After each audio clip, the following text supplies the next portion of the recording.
Minecraft, c'est vraiment le jeu de la tranquillité, bien plus qu'Animal Crossing. Toujours est-il que dans ce dernier, on trouvait des faits vraiment effrayants dissimulés au sein du jeu. Et si je vous dis que c'est la même chose pour Minecraft? Ce qui est encore plus glauque, c'est que le jeu n'a aucune histoire, ces éléments sont posés là, en pleine nature, sans aucune explication derrière. Aujourd'hui, je suis avec Overlord, et tous les deux, nous vous souhaitons la bienvenue à vous dans cette vidéo répertoriant toutes les choses effrayantes que l'on peut trouver dans Minecraft. Bon visionnage! Les inspirations glauques. Comme tout jeu vidéo, Minecraft a ses inspirations. Par exemple, l'Iron Golem qui est directement inspiré de Giant Robot. Le plus fréquent que j'ai à vous montrer, c'est le cas de l'Enderman, l'un des monstres les plus puissants du jeu. Il est directement inspiré de Slenderman, un monstre dépourvu de visage et très grand en taille. Un peu comme l'Enderman, tiens. Et c'est pas les seuls traits de caractère qu'ils ont en commun. Slender a la capacité de se téléporter, pareil pour l'Enderman, et quand on regarde trop ce dernier dans les yeux, il pète un câble et essaie de nous tuer. Encore une fois, c'est pareil pour Slender, hormis le fait qu'il n'a même pas d'œil. Il y a aussi le Vindicateur. Lorsque le renomme Johnny, il devient agressif envers tous les monstres du jeu, là où ses deux seules cibles étaient le joueur et les villageois. C'est une référence à un film d'horreur. Dans celui-là, le tueur poursuit sa femme avec une hache, glisse sa tête dans le trou d'une porte qu'il a percé et dit « C'est Johnny !» Voici pourquoi il faut le renommer de la sorte. En plus, le Vindicateur est le mob le plus fort du jeu en 1 contre 1. Un joueur l'a fait confronter à chaque monstre du jeu à l'aide de ce rename. N'oublions pas le lapin tueur. Les lapins de Minecraft sont des créatures passives, ne faisant de mal à personne. Et pourtant, parmi tous les lapins que vous pouvez invoquer, il y a 0,4% de chances que l'un d'eux vous attaque. C'est le lapin tueur de KR Banog. Il peut vous infliger jusqu'à 6 points de dégâts. Contrairement aux exemples précédents, il est inspiré d'une comédie, Monty Python Sacré Graal. Dans ce film, il y a un passage où le chevalier croise la route d'un lapin, qu'il considère être un obstacle. Pensant que ce dernier est inoffensif, il décide de l'attaquer. Mais ils se rendront rapidement compte que ce lapin était bien plus qu'un animal de compagnie. Jesus Christ! I warned you! I've done it again! I warned you, but did you listen to me? Les sons effrayants. Vous avez tous déjà vu ces CD lorsque vous jouez à Minecraft en créatif, car pour les obtenir en survie, il faut qu'un squelette tue un creeper. Rien de plus difficile. Alors les musiques sont belles, chill, et une d'entre elles est composée par Lena Raine, la musicienne de Céleste. Mais malheureusement, ce n'est pas le cas partout. Avez-vous déjà entendu parler du disque 11? Comparé aux autres CD, il est en très mauvais état, et en plus, il n'émet pas de musique. À la place, une succession de bruits dépourvus de sens est plutôt effrayant. Voici un extrait.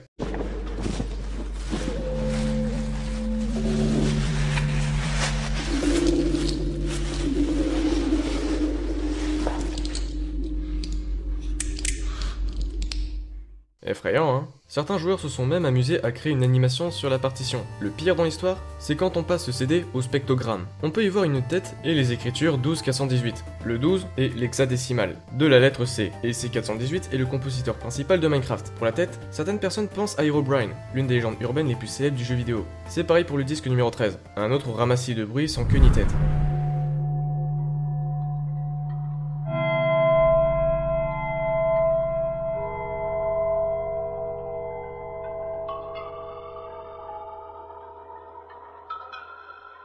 Pour rester sur ces bruits, on a tous sué quand on a entendu ces mystérieux bruits dans les grottes, qui sont tout bonnement flippants.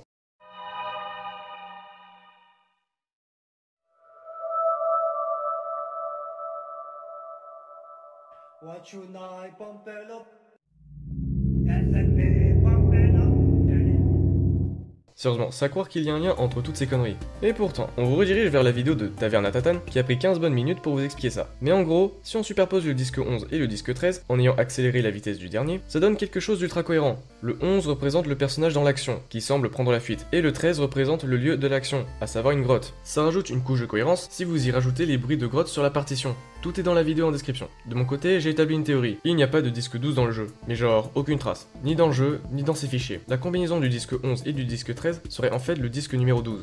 L'action, cette fois-ci tout entière. Dites-moi de quoi vous en pensez en commentaire. Le Nether.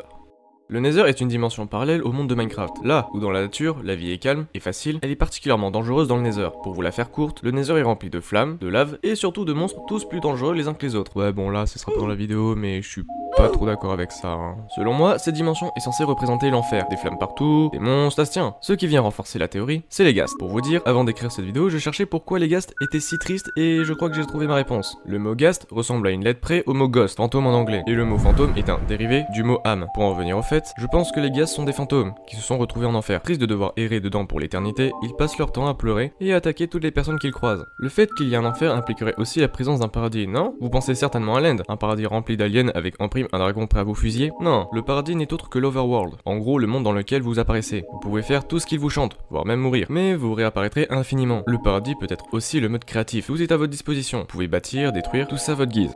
Pour rester sur les mondes parallèles, j'aimerais vous faire part d'une théorie que j'ai écrite sur l'End, là où on affronte le soi-disant boss final du jeu. Contrairement au Nether, là on a affaire à un bout d'île flottante, remplie d'une seule et même créature, les Enderman. Allons droit au but, je pense que l'End serait en fait la lune. Vous n'avez qu'à regarder la texture des blocs qui la composent pour comprendre mon point de vue. Et aussi, les Enderman n'arrêtent pas de me faire penser à des aliens. Le pire, c'est quand je prends leur point de vue, ils voient tout en négatif. Je vous laisse tergiverser en commentaire. La légende d'Herobrine. Herobrine est la légende urbaine du jeu vidéo la plus célèbre qui ait jamais été créée. Elle consiste en un personnage humain, généralement représenté par le skin Steve, mais avec des yeux blancs. L'histoire du personnage trouve ses origines dans une creepypasta diffusée à travers le web. Celle-ci raconte l'histoire d'un joueur de Minecraft ayant rencontré, lors d'une de ses parties, un personnage mystérieux qui se révélerait être l'incarnation d'un frère décédé de Notch, le créateur de Minecraft. Aujourd'hui, il se venge sur tous les joueurs de Minecraft qu'il rencontre. De nombreuses légendes se sont tissées autour de cette histoire, attribuant à la créature divers pouvoirs et plusieurs explications de son origine. D'après la légende, Herobrine créait des constructions aléatoires, telles que des pyramides ou encore des tunnels de 2 blocs de haut. Il peut brûler n'importe quoi sur son passage et peut même couper les feuilles des arbres qu'il rencontre. Il peut lancer des éclairs, se téléporter derrière le joueur et même ouvrir des portes en fer à main nue, là où un système d'ouverture est obligatoire en temps normal. Mojang n'a a priori aucun lien avec ce même. Lorsque Notch en a appris l'existence, il a par ailleurs dû nier l'idée selon laquelle Herobrine serait son frère décédé. Les développeurs font souvent référence à Herobrine, notamment en le mentionnant à chaque fois dans les logs du jeu. Dans les anciennes versions console du jeu, on pouvait trouver le message « Il paraît que KG Studio a supprimé Herobrine du jeu, mais rien n'est moins sûr ». Dans la bannière officielle de la Minecon 2011, Herobrine apparaît même en arrière-plan. Sans plus tarder, voici un discours que Notch a tenu par rapport à Herobrine. Cette histoire d'Herobrine est à la fois géniale et effrayante. Elle montre vraiment à quel point un créateur n'a pas vraiment contrôle sur ses créations. Je l'ai dit en public qu'il n'y avait jamais eu d'Herobrine, que je n'ai pas de frère mort, et que faire mourir plein d'animaux de la lave est une méthode infaillible pour l'invoquer, mais qu'il ne faut absolument pas avoir peur de lui. La tristesse du créateur. En septembre 2014, Mojang, le studio à l'origine de Minecraft, fut racheté par Microsoft pour 2,5 milliards de dollars. Microsoft est les mêmes qui ont racheté Rareware. N'importe qui serait heureux avec 2,5 milliards de dollars. Mais pas Notch. Lui, ce qu'il aimait, c'était son jeu. Il tomba dans une tristesse indescriptible, d'autant plus que Microsoft ont supprimé toutes les traces qu'il avait laissées. Le nom de Notch n'est inscrit nulle part dans Minecraft. Cette tristesse est si profonde qu'il en venait à vouloir créer son propre jeu, qui ressemblerait comme 2 gouttes d'eau à Minecraft. Ça doit pas être la meilleure des idées. Notch a légué la clé du jeu le plus vendu du monde à Microsoft, ce qui montre que l'argent ne fait pas le bonheur. Le vrai bonheur de l'homme provient de ses passions. Donnez-vous à fond dans vos passions, car tout l'or du monde ne vaut pas cette dernière.